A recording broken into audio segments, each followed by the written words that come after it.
Brent Haynes with Wood Sound Flutes, and so excited to share this flute with you. I have a good client, David Peck, that owns a coffee plantation down in Panama, and he wanted me to make him a flute that he could use to travel with, because he goes back and forth to Panama and whatnot. And so he sent me some wood that we believe was corbacho, and to make this flute from. And unfortunately, somehow we didn't connect properly in what we were thinking in the shop and whatnot, and we made the flute with the join in between the two finger holes, so that it became basically impossible to be able to put a different tube on it to make another pitch. So the join has to be up in between the embouchure hole and the top plane hole, and that way, of course, we can take off the tube. And this is a low D tube. The other one was a low C tube. And we can make that join work like that.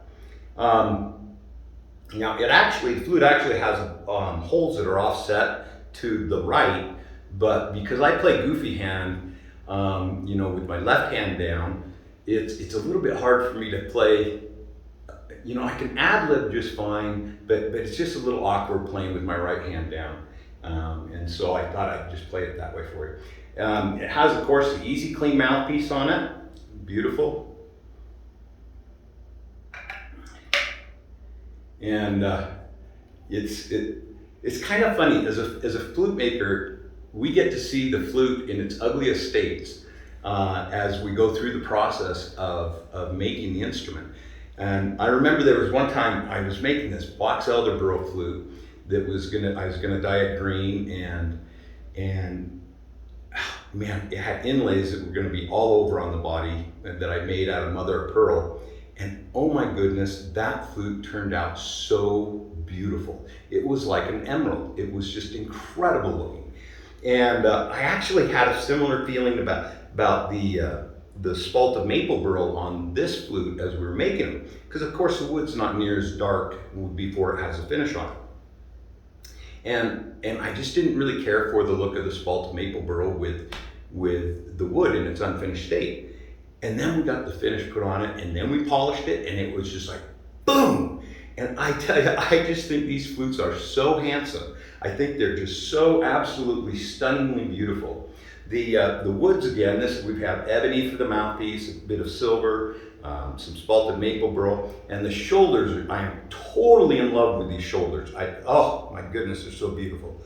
We have this silver line with spalted maple burl, silver line, and then ebony, and of course spalted maple burl totem on ebony base, and a little bit of abalone in the flute. It just turned out so wonderful and so beautiful that I'm really, really excited for David. I think he is going to just be absolutely thrilled with this instrument. Now, we ended up making, because we made that other flute incorrectly, we ended up not having wood that was large enough to be able to make his flute from the corbacho wood. And so we made this flute out of grenadillo, which is fairly similar. But acoustically, I love grenadillo. It sounds so good. It's just got a beautiful, clear sound. The tone is just lovely, incredible projection. Just a really fabulous instrument wood.